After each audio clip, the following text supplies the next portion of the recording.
Graça e paz, amada igreja. Vamos continuar adorando nosso Deus, agora através da pregação da palavra, momento em que Deus fala conosco, trabalha o nosso coração, confronta nossos ídolos e nos prepara para viver aquilo que Ele preparou para nós. Hoje, continuaremos nossa série na carta de Paulo aos Efésios, capítulo 2, versos 11 a 22. Carta de Paulo aos Efésios, capítulo 2, versículos 11 a 22.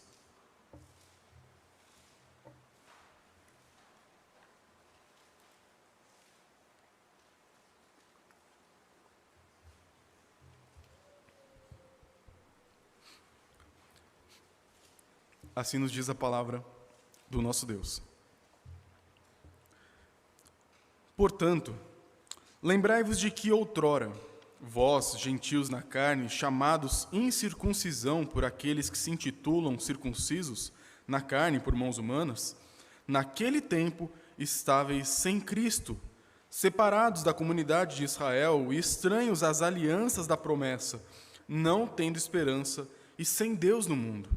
Mas agora, em Cristo Jesus, vós que antes estáveis longe, fostes aproximados pelo sangue de Cristo, porque Ele é a nossa paz, o qual de ambos fez um, e tendo derribado a parede da separação que estava no meio, a inimizade, aboliu na sua carne a lei dos mandamentos, na forma de ordenanças, para que dos dois criasse em si mesmo um novo homem, fazendo a paz.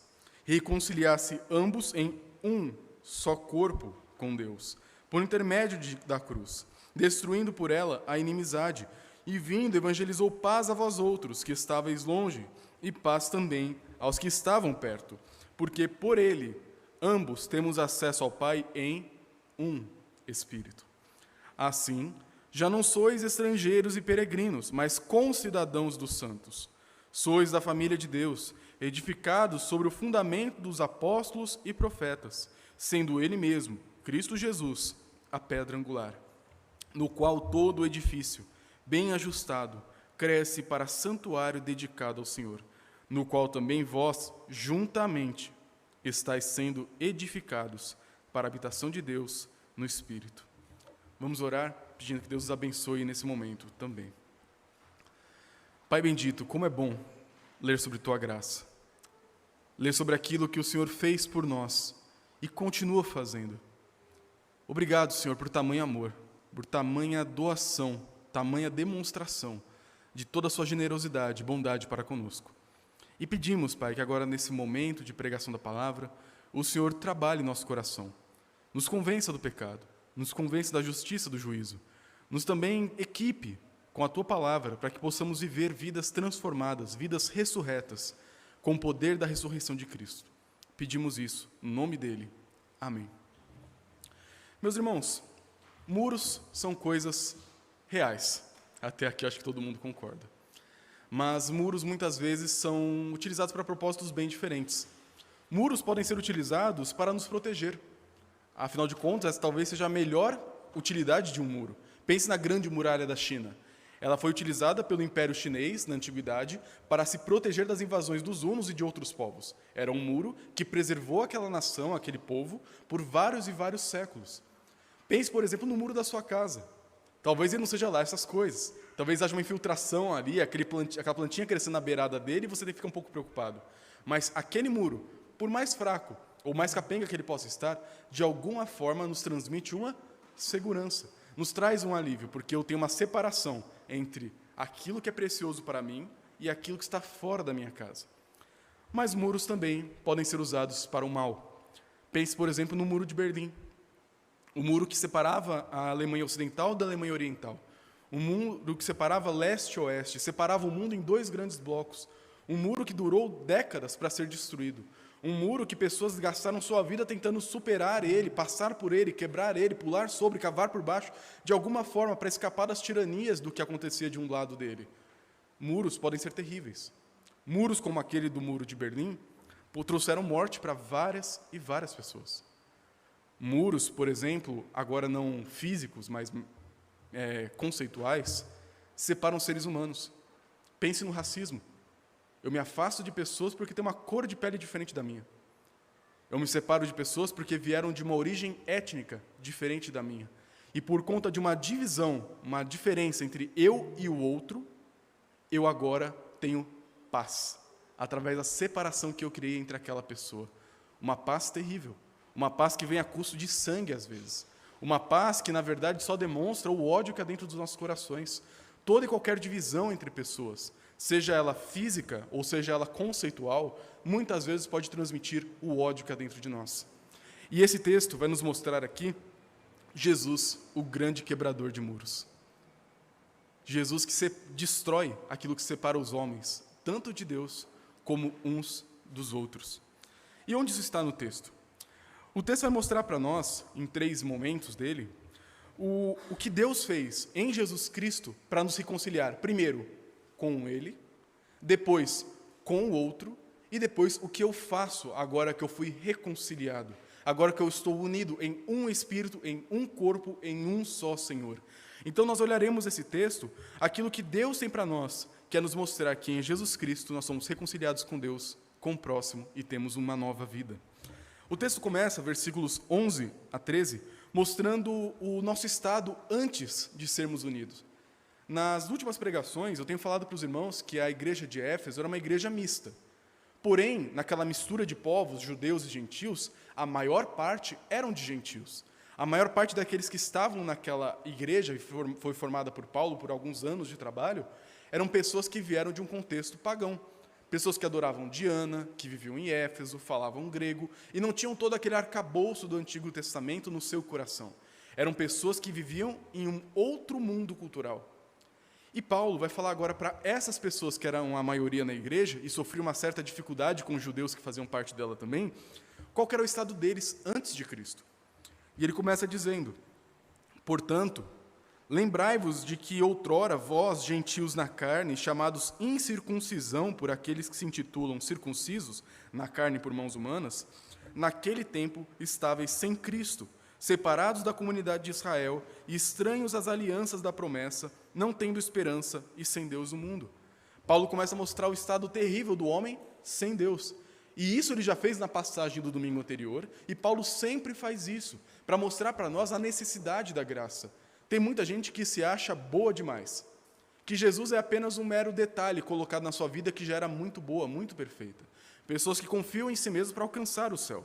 O que Paulo mostra aqui em várias outras passagens é que não podemos ter essa esperança. O ser humano por si só é morto, é perdido. Vimos na semana passada, ele é morto em seus delitos e pecados, escravo do mundo da carne e do diabo. O homem natural, o homem sem Deus, é um homem fadado à destruição. E Paulo aqui vai mostrar essa perdição que ele falou anteriormente, agora aplicando para essa diferença entre judeus e gentios. Paulo não era um teólogo. Hoje em dia a gente tem uma certa dificuldade de falar que alguém é um teólogo, né? Vira quase uma ofensa. Não, aquele ali é teólogo, aquele ali é pastor. Mas, na verdade, pastor tem que ser teólogo.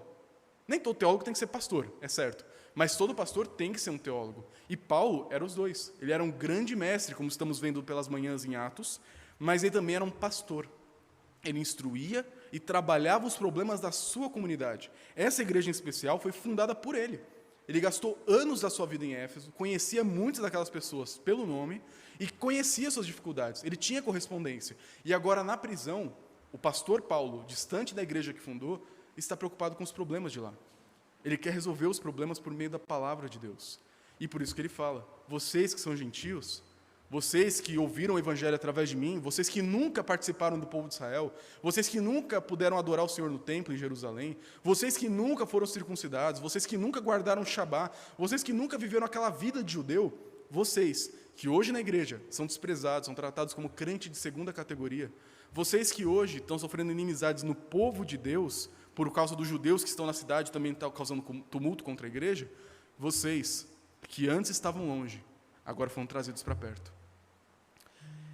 E é maravilhoso isso, porque o texto vai nos mostrar que tudo isso que acontece em Deus trazer pessoas para perto de si, foi por meio de Jesus Cristo. E é importante lembrarmos disso sempre, porque a realidade do pecado ela é mais terrível do que nós gostamos de imaginar.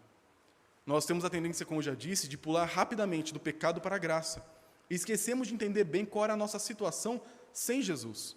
A figura que Paulo pinta aqui eram de pessoas que não tinham esperança no mundo, porque não tinham promessas. Nesse final de semana eu coloquei no meu Instagram uns stories ali, falando sobre profecias sobre Jesus no Pentateuco. É um assunto que eu tenho me fascinado bastante, tenho gastado algum tempo estudando e trabalhando sobre isso. E muita gente não consegue perceber Jesus lá atrás. Muita gente pensa que Jesus aparece apenas no Novo Testamento, que ele é uma invenção do Novo Testamento, mas o Antigo Testamento é totalmente judaico, sem Cristo. A verdade é que toda a Escritura fala sobre Jesus. E quando nós olhamos para o Antigo Testamento, temos várias promessas maravilhosas. A primeira delas, sobre o Messias, lá em Gênesis 3,15, fala que Deus mandaria, através da mulher, um descendente humano que pisaria na cabeça de Satanás, iria acabar com a maldição. Mais para frente, em Gênesis capítulo 9, nos é dito que Deus viria morar entre os homens, na descendência de Sem. Deus, que era humano, o Messias, que era humano em Gênesis 3,15, também é Deus em Gênesis 9. O Deus, Messias, Deus homem, viria ao mundo. Mais para frente, no capítulo 13, capítulo 12 de Gênesis, encontramos Deus falando com Abraão, dizendo, olha, através da sua descendência, a bênção virá a todo mundo.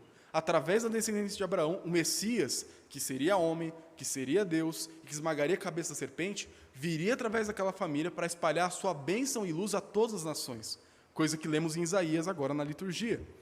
Mais para frente, no capítulo 49, no leito de morte de Jacó, ele faz uma profecia sobre Judá. Antes era o descendente da mulher, depois ele era da tribo de Sem, depois descendentes de Sem da família de Abraão, e agora, já alguns séculos depois, séculos não, mas um tempo depois, em Jacó, nos é dito que da família de Judá virá o Messias. Só vai afunilando. E esse Messias da família de Judá, ele seria aquele que governaria, que ele teria alegria, que ele teria poder, ele seria um grande conquistador, através do seu sacrifício, da sua obra, que mancharia a sua túnica de sangue. Ele daria a sua vida para cuidar do seu povo como um rei sacerdote sacrificial pelo seu povo. E continua, tem várias e várias outras profecias no Antigo Testamento, é um assunto fascinante. E para um judeu consciente delas, eles viviam com esperança. O mundo está perdido, mas vai vir o Messias. Existe opressão de Roma, mas vai vir o Messias. O pecado existe, mas virá a salvação. Nós temos promessas, meus irmãos, nós podemos viver por essa fé. Os gentios, não. Os gentios, como Paulo mostra aqui, não tinham esperança. Eles não sabiam das promessas. Eles estavam perdidos nas trevas desse mundo. Mas essas pessoas foram trazidas para perto de Deus. A que custo? Versículo 13. Mas agora, em Cristo Jesus, vós, que antes estáveis longe, fostes aproximados pelo sangue de Cristo. Por meio da obra de Jesus, pessoas que não tinham esperança, pessoas que não tinham perspectiva de redenção, podem encontrar agora uma nova realidade, uma aproximação com o nosso Deus. E por que isso é importante hoje em dia? Hoje nós não nos identificamos como gentil. Você não fala para o IBGE, eu sou gentil. Ninguém se importa com isso. Mas nós precisamos entender que pessoas fora do círculo da família da aliança, ou seja, da igreja de Cristo, vivem assim até hoje. Eles são os novos gentios, pessoas que vivem no mundo sem esperança, sem Deus e sem nenhum tipo de unidade. Quando você olha para o mundo, você tem uma pessoa completamente alienada. Alienado significa separado. Uma pessoa que está separada de Deus. E isso, para o homem, é ofensivo. Talvez não de forma consciente, você pense assim. Mas todo ser humano, sem Cristo, busca salvação. Busca redenção. Quer algo mais. Quer encontrar algo sólido para pisar sobre, encontrar ali um significado para a sua vida. Todo mundo quer isso. Pense, por exemplo, nas drogas, no álcool e no prazer hiperestimulante. Tá certo, tem cristãos que usam essas coisas e vivem para um problema, e demonstram um problema muito grave no seu coração. Uma falta de esperança em Deus. Buscam nessas coisas alegria, esperança e realização. Mas as pessoas sem Deus só têm isso. Elas querem encontrar através de uma experiência com drogas, isso bombou muito nos anos 70 e 80, através da experiência com drogas, algum tipo de transcendência. Eu quero experimentar algo além da vida. Eu quero sentir algo que eu nunca senti. Eu quero ter um motivo que me faz sair de mim e viver algo muito maior do que eu mesmo. Alguns, encarando a realidade da dureza do mundo, da maldade do pecado, se embriagam a todos os dias para, de alguma forma, amenizar o sofrimento do mundo, encarar um mundo que não tem significado para eles. As pessoas sem Deus tentam encontrar algum tipo de salvação. Essas pessoas sem Deus também ficam separados uns dos outros. Os judeus aqui do texto não eram necessariamente os judeus da igreja.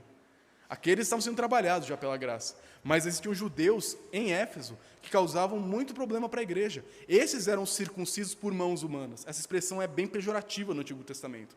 Não são circuncisos por Deus. É coisa meramente humana.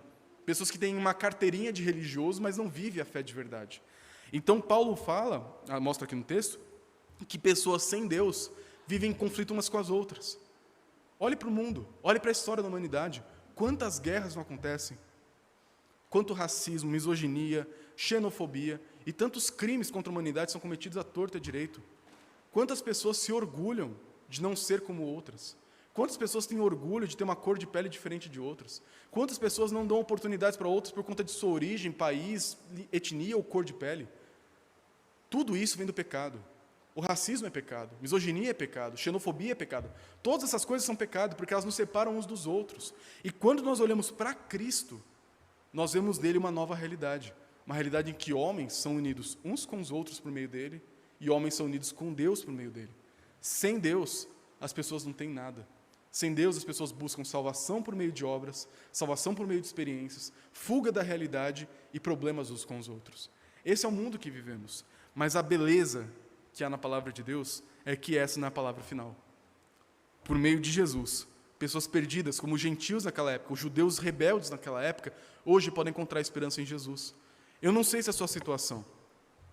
Realmente não tem como saber. Eu não sou do seu coração. Eu não sei se a sua fé é verdadeira ou não. Eu não sei se a sua vida foi transformada pela graça ou não. Ou se você ainda tenta, de alguma forma, por meio da sua ética, do que você faz ou deixa de fazer, por meio de experiência, do que você bebe, come, experimenta ou faz com o seu corpo, por meio dessas coisas você tenta encontrar salvação. Talvez essa ainda seja a sua realidade. Não há nada, só pó, ilusão nesse mundo. Precisamos de algo que vem de fora. A solução para o nosso problema não vem de dentro de nós. Vem daquele que veio até nós, e como diz o texto, e pega aqueles que estavam longe, longe de Deus, longe uns dos outros, e nos une por meio de Cristo. Por isso, você tem esperança em quê? Em que a sua vida é fundamentada? Em ética, em experiência, em histórico, o que você já fez na igreja ou deixou de fazer? O que você fez como bom cidadão, como bom pai e boa mãe, boa filha, bom filho, bom neto, boa neta? O que dá esperança e descanso ao seu coração? Se não for Cristo, você ainda não entendeu. Precisamos descansar unicamente na obra dele, que une aqueles que estavam distantes uns dos outros. Mas o texto continua, e agora as coisas começam a melhorar. Paulo sempre mostra a situação ruim, para então mostrar a boa notícia. A partir do versículo 14, ele vai nos mostrar a realidade que em Cristo, os homens agora, pela graça, têm conexão uns com os outros. Primeiro vimos que em Cristo, homens e Deus são reconciliados, céus e terra se unem em Jesus. Agora, em Jesus também, pessoas que viviam em inimizade podem ser um único povo. O texto nos diz o seguinte, versículo 14 a 18. Porque ele, falando de Jesus Cristo, ele é a nossa paz, o qual de ambos, judeus e gentios, fez um, e tendo derribado a parede da separação que estava no meio, a inimizade, aboliu na sua carne a lei dos mandamentos, na forma de ordenanças, para que dos dois, judeus e gentios, em si mesmo, Jesus Cristo, um novo homem fosse criado, fazendo a paz entre os homens. Versículo 16, e reconciliasse ambos em um só corpo com Deus, por intermédio da cruz, destruindo por ela a inimizade, aquilo que separava homens uns dos outros.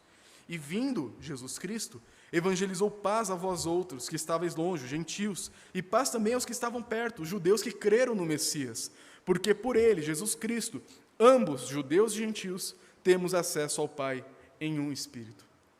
Que coisa maravilhosa. Em Jesus, os nossos conflitos pequenos, nossas guerras interiores e exteriores uns com os outros, têm fim. Em Jesus, aquilo que separa os homens tem fim. E a figura principal dessa passagem é justamente do versículo 14, quando fala que ele derrubou a parede da separação. Do que será que Paulo estava falando? Que parede era essa? Quando você pensa só no muro comum, você poderia talvez até já entender. Mas Paulo tinha em vista o templo de Jerusalém. Você lembra quando Salomão fez o templo? Lá na época dos reis das crônicas, no seu Antigo Testamento, quando Salomão construiu o templo ao Senhor, tinham apenas uma divisão. A área que os sacerdotes poderiam entrar e a área onde o povo poderia ficar. Diferente das igrejas de hoje, que a gente entra, senta e vive dentro do prédio, naquela época ninguém entrava, só o sumo sacerdote para fazer o seu trabalho. Mas o povo ficava separado, eles não podiam entrar no templo, não podiam entrar na área restrita ao sacerdote. Qual que é o problema? Passam-se séculos, o templo é destruído por Nabucodonosor, é reconstruído na época de Esdras e Neemias, e esse novo templo, naquele período entre o Antigo e o Novo Testamento, foi trabalhado por Herodes. Ele pegou aquele templo simples do pós-exílio e começou a reformar ele, se tornando uma das grandes maravilhas da antiguidade. Um templo belíssimo, de pedras brancas, que brilhava à luz do sol no topo de uma montanha. Se você viesse de longe, veria aquela estrela brilhante no topo de Jerusalém, que era o templo refletindo a luz do sol. Só que não foi só beleza. Ele colocou um cercado em volta do templo, onde os sacerdotes poderiam estar. Nesse cercado, bem na beiradinha, os homens poderiam estar. Fora daquele cercado tinha um outro cercado onde as mulheres poderiam estar. E fora do cercado das mulheres tinha um cercado maior onde os gentios poderiam estar e onde os vendedores faziam bagunça na época de Jesus, ele expulsou todo mundo. E fora desse tem mais um cercado, e desse cercado para fora tem a cidade. O povo de Deus deixou de zelar pela simbologia do templo e deixou um ímpio como Herodes reformar e fazer o que queria com ele. E o que Herodes fez através da arquitetura? A arquitetura não é neutra, tá? A arquitetura revela o nosso coração. Herodes colocou o quê? Muros, muros, muros, muros, muros, muros e muros. Que simbolizam o quê? Você está longe, longe, longe, longe de Deus. Deus mandou fazer isso? Não. Mas a arquitetura que veio do coração de Herodes representava a separação entre Deus e os homens. A separação que ele entendia que funcionava desse jeito. Através da arquitetura de Herodes, o plano do homem, o coração do homem sem Deus foi revelado, que é um coração que coloca várias barreiras para ter encontro com o Senhor de maneira verdadeira. O que Jesus faz?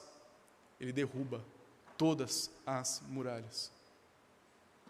A cidade está longe de Deus? Acabou isso. Todo mundo pode ter contato ao Senhor em qualquer lugar.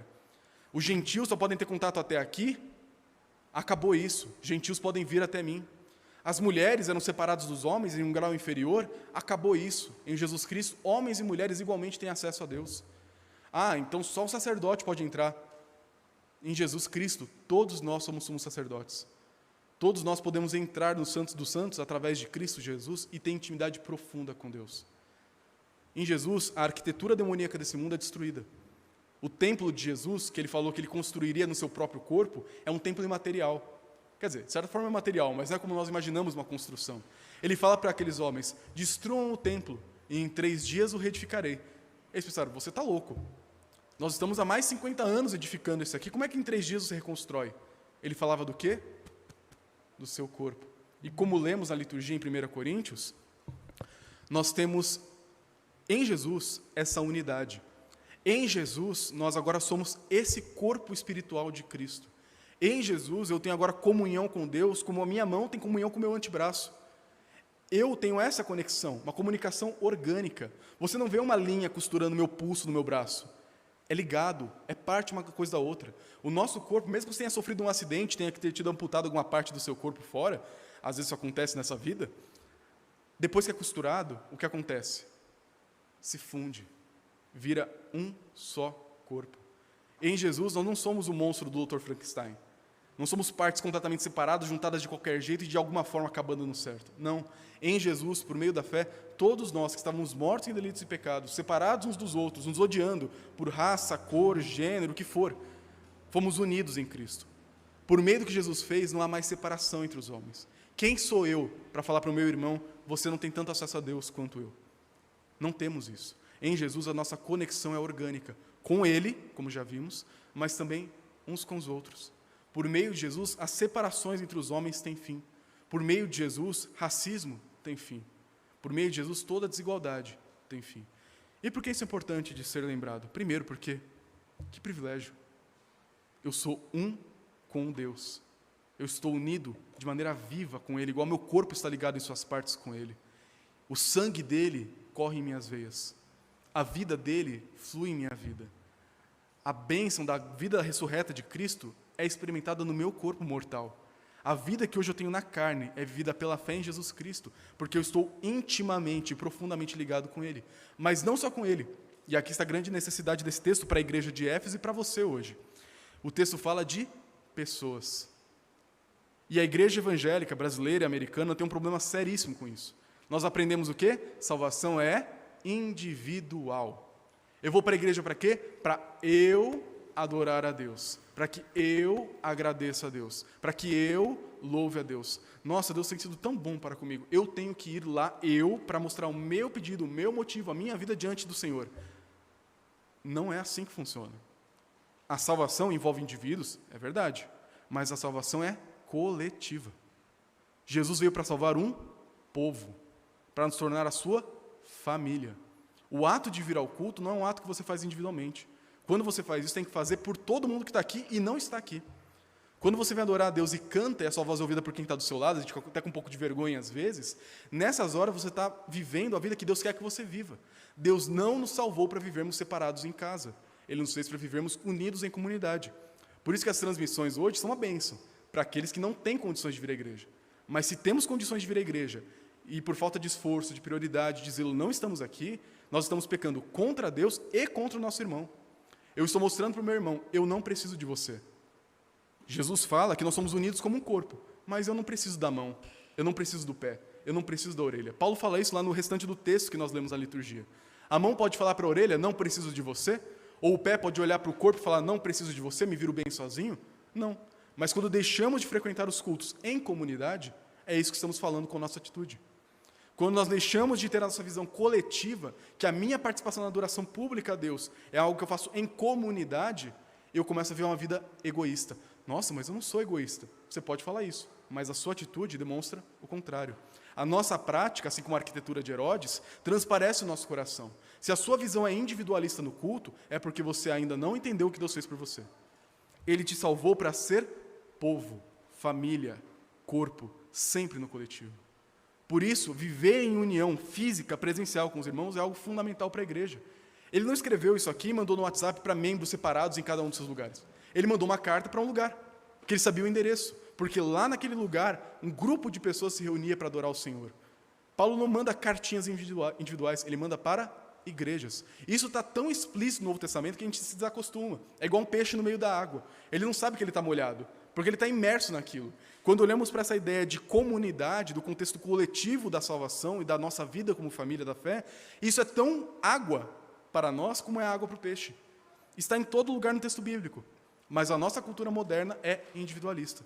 E pensamos que podemos ter uma vida com Deus sozinhos, no silêncio do meu quarto, do meu jeito, adorando a Deus à minha forma, sozinho. Isso é negar o evangelho com nossas práticas.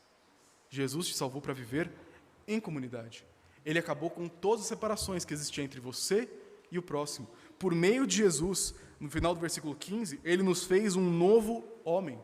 Através de Jesus, nós voltamos para o Éden, lá em Gênesis 1 e 2. Através de Cristo, eu agora, homem, mulher, branco, preto, o que eu for, hoje eu tenho uma vida transformada. Uma vida que não é mais marcada pelo pecado. Porque aqui a Bíblia diz lá em Gênesis 1, 26 a 28, o homem foi criado à imagem de Deus. A dignidade, o valor da vida humana eram objetivos e sempre foram. Nós, por conta do nosso pecado, tentamos deturpar isso, colocar pessoas em graus de hierarquia, do mais digno para o menos digno, dependendo da sua profissão, cor, sexo e seja o que for. Não é assim que funciona. Em Jesus, nós voltamos para o Éden. Nós somos uma nova humanidade, novos Adãos e novas Evas. Novos seres que ainda agora experimentaram pecado, mas estão em estado agora de transformação de vida. E nessa nova vida que temos em Cristo, eu posso agora olhar para o meu semelhante, feito imagem e semelhança de Deus igual a mim, e poder falar, você é meu irmão. Eu não sou diferente de você. Nós éramos pecadores, nós somos salvos pela graça, e hoje nós somos uma família. Olhar para pessoas que ainda não conhecem o Evangelho e falar, eu não sou melhor do que você. Eu preciso da graça tanto quanto você. Nós precisamos de Jesus, nós precisamos dele. E em Jesus nós temos paz uns com os outros. E o texto termina, no versículo 19 e 22, mostrando o resultado dessa junção que Cristo fez através da sua cruz. 19 e 22. Assim, já não sois estrangeiros e peregrinos, mas concidadãos dos santos. Sois da família de Deus, edificados sobre o fundamento dos apóstolos e profetas, sendo ele mesmo, Jesus Cristo, a pedra angular, no qual todo edifício, bem ajustado, cresce para santuário dedicado ao Senhor, no qual também vós, juntamente, estáis sendo edificados para a habitação de Deus no Espírito. Uma vez que Cristo me reconcilia com Deus, uma vez que me reconcilia com o meu próximo, eu tenho agora um novo propósito de vida. Um propósito que começou a aparecer no versículo 17, que a gente acabou de ler. Lá no finalzinho da união que Cristo faz uns com os outros, nós temos a missão de Jesus. O texto fala que ele veio ao mundo evangelizando, mostrando a boa notícia da paz. A paz entre os homens e a paz entre Deus. Só que isso continua hoje. Você não ouve a voz de Jesus, no tom de voz dele, vindo da garganta dele, hoje em dia. Você ouve o quê? Sua igreja. Através da igreja de Cristo, fundamentada em Jesus, na pregação apostólica, nos profetas do Antigo Testamento, em Jesus eu tenho um novo propósito, de continuar a obra de Jesus. Quando Jesus veio ao mundo, ele morreu para unir pessoas. O que eu tenho que fazer hoje? Viver a minha vida, cada minuto dela, para unir o corpo de Cristo. Eu tenho que gastar minha vida para pregar essa paz, essa reconciliação que há com Deus e os homens. Eu tenho que gastar minha vida para viver esse novo propósito. E isso é para pessoas transformadas. O texto fala que agora nós não somos mais estrangeiros e peregrinos. Um estrangeiro e um peregrino naquela época não é como hoje em dia, que você acha um Airbnb, se hospeda, se vira, um inglesinho mais ou menos te salva em qualquer lugar que você for do mundo. Estrangeiro naquela época é passar apuros de monte. Você ia para uma cidade, você não sabia o idioma de lá, você não sabia a cultura de lá, você não tinha ninguém lá. Você é um completo estrangeiro. Se alguém não for com a sua cara e achar que você é um inimigo, pode muito bem te matar e ninguém nunca vai saber que você morreu. Ser estrangeiro é não ter paz, é não ter descanso, é não ter onde declinar a sua cabeça e poder descansar tranquilo. Jesus fala que nós não somos mais assim. Antes nós éramos pessoas perdidas nesse mundo, debaixo do diabo, da carne e do mundo. Mas hoje, em Jesus, eu não sou mais estrangeiro. Eu não sou mais um peregrino, uma pessoa que procura um lugar para habitar. Eu já tenho casa, eu já tenho uma família, eu já tenho onde morar. E aí ele mostra o aspecto positivo. Eu sou concidadão. A pátria celestial é minha nova morada. Eu moro aqui em São Paulo? Sim. Mas eu tenho um CEP celestial. E eu tenho que viver com essa esperança. Ainda que esse mundo não reconheça bem os filhos de Deus, nós temos uma morada que está sempre pronta para nos receber. Uma morada que nós experimentamos ainda nesse mundo, nesse lugar que nós pisamos. É como nós cantamos no domingo passado. Se eu vivo com Cristo, é céu ali com Cristo em mim. Quando eu vivo com Cristo, eu experimento essa vida do ainda não no já. Eu experimento a paz e saber que eu tenho um lugar para ficar tranquilamente, que é na presença do meu Pai. E eu sou família de Deus. Antes eu estava onde? No orfanato de Satanás, dominado pelo mundo. Mas Deus me salvou, Ele me adotou. Hoje eu posso chamar Ele de Pai, eu posso ter uma família cheia de pessoas que agora glorificam o mesmo Deus, que vivem para o mesmo propósito que eu e buscam em Jesus a união entre céus e terra. E o fundamento de tudo isso é Jesus. O texto fala, edificado sobre o fundamento dos apóstolos e profetas, segundo Ele mesmo, Cristo Jesus, sendo Ele mesmo, Cristo Jesus, a pedra angular. Aquele texto de tu és Pedro, e sobre essa pedra edificarei a igreja, sempre gera uma confusão muito grande. Pedro é a pedra, mas Jesus também. Jesus é a pedra angular, e Pedro, juntamente com os outros, o colégio apostólico, vai formar aquele fundamento, aquela base sobre a qual a igreja foi construída. E através da vida desses homens e mulheres do passado, hoje nós somos mais pedrinhas, sendo colocadas umas sobre as outras, ligadas umas às outras pelo Espírito Santo, para formarmos um novo templo, como mencionei agora há pouco. Jesus falou, destruam o templo e eu reconstruirei. E Ele fez isso. Através da sua ressurreição, cada um de nós aqui, pedrinhas moldadas por natureza pelo mundo, com deformidades, trincas e sujeiras no meio da nossa formação, em Jesus nós somos reciclados, transformados, pedras puras, que agora são parte desse edifício santo. Nós não precisamos mais de um lugar físico, necessariamente, para ter contato com Deus. É conveniente, é bom e é sábio termos um lugar como esse. Mas não precisamos disso. Se acontecer um terremoto no Brasil e a gente tiver que se reunir no meio de um campo, Jesus está lá com a sua igreja, unida em comunidade da fé. Nós precisamos ter Jesus como centro de nossa vida, não só individualmente, mas como igreja.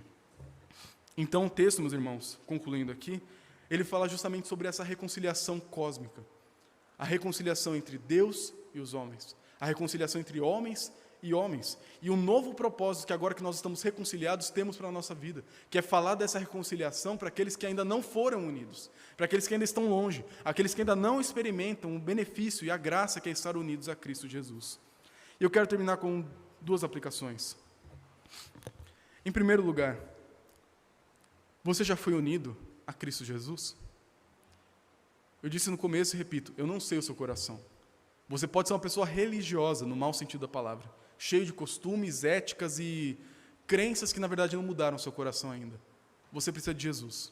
Você precisa crer totalmente em Cristo Jesus. Só Ele vai te dar uma salvação e uma esperança nesse mundo. Paulo disse, você sem Jesus vive sem esperança no mundo. Mas com Jesus você pode descansar tranquilo à noite, sabendo que você tem algo sólido para se firmar. Você foi criado por Deus, perdido por conta do pecado, resgatado por Deus, comprado pelo sangue de Cristo. E hoje você tem a esperança de que Ele vai voltar para te resgatar, que Ele vai preservar a sua fé, que Ele vai continuar sempre ao seu lado todos os dias da sua vida, como aquele Pai amoroso que deu tudo para salvar você. Você crê nisso? Já é uma realidade na sua vida essa fé verdadeira? Mas também temos uma segunda aplicação, e essa aqui é a mais difícil de lidar. Você vive unido aos seus irmãos na fé? Esse cântico que nós cantamos agora há pouco na liturgia, somos corpo e assim bem ajustado, totalmente ligados, unidos em amor, vivendo em amor. No refrão fala, eu preciso de ti, meu querido irmão, precioso és para mim, querido irmão. E eu lembro de crescer, e a gente sempre cantou esse cântico em vários lugares que já passamos, e de vez em quando eu ouvi alguém falar assim, nossa, eu não vou cantar essa música, eu vou estar sendo hipócrita. A igreja está cheia de gente hipócrita. É sincero eu falar que eu preciso de ti, meu querido irmão? Eu não vou estar sendo sincero diante de Deus, não vou cantar isso. Aí eu te pergunto, o problema está na música? O texto fala que em Jesus não há barreiras entre os homens. E eu queria que você fizesse um voto no seu coração, algo sério, para você levar como propósito na sua vida. Se um dia, em algum momento, você perceber que alguma atitude sua, seja em pensamento, palavras, ações ou omissões, vai contra a unidade do corpo de Cristo, tome uma atitude para mudar. A nossa igreja aqui, a Igreja Presbiteriana da Freguesia do Ó, foi formada por 2 igrejas maiores e alguns grupos que vieram do Monte Alegre, pessoas que foram chegando com o tempo. Alguns de vocês aqui são novos, são da Freguesia do Ó, dessa nova igreja. E alguns de vocês talvez até hoje tenham aquele com o povo que era da outra igreja. De novo, eu não sei se você tem, mas pode ser. Pode ser que você pense assim, esse povo aí da freguesia é assim, assim, assim, da antiga freguesia. Não, esse povo aí do Hebron, bando de arrogante. Só conversa entre eles. Esse povo da freguesia, tudo farofeiro. Às vezes a gente pode pensar isso. Infelizmente a gente pensa isso às vezes. Se você perceber algo desse tipo no seu coração, pare com isso. Isso é demoníaco. Isso vai contra toda a obra de Cristo. Se tem alguém na igreja que você não conversa, você não cumprimenta, não consegue olhar no olho, mude isso. Peça perdão a Deus e busque reconciliação com o seu irmão. De tudo que Jesus fez para dar essa união. E agora você, por conta do orgulho ou de um problema mal resolvido do passado, vai agora lutar contra a obra de Cristo? Esse é um dos pecados mais graves que a gente pode cometer como igreja. Separação, desunião. Se você tem isso no seu coração, se arrependa hoje, sabendo que você está pecando contra Deus. Se você tem uma visão distorcida de outras pessoas por conta de cor, sexo, raça, etnia, se arrependa disso. Em Jesus há união plena entre todos os seres humanos.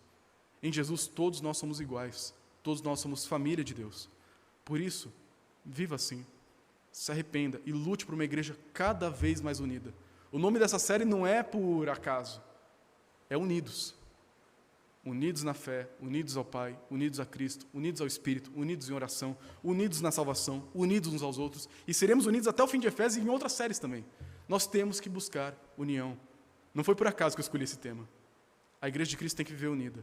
E nós precisamos aprender que nós, aqui nesse CEP, somos a Igreja Presbiteriana da Freguesia do Ó. Você não é mais do Hebron, você não é mais do Monte Alegre, você não é mais da vida que você vivia antes, você não é mais da Freguesia do Ó, a antiga congregação. Você não é mais de nenhuma dessas igrejas. Você hoje é da Igreja Presbiteriana da Freguesia do Ó. Você hoje é da família de Deus. E qualquer outra barreira que você tentar criar, que separe você do seu irmão, é demoníaca e tem que ser abandonada para ontem. Por isso, meus irmãos, vamos buscar viver uma igreja cada vez mais unida. Lutar para que esses pequenos atritos e probleminhas que a gente tem fiquem no passado, sejam tratados pela graça de Deus e tenhamos uma vida transformada pelo Evangelho que une céus e terra, e pecadores.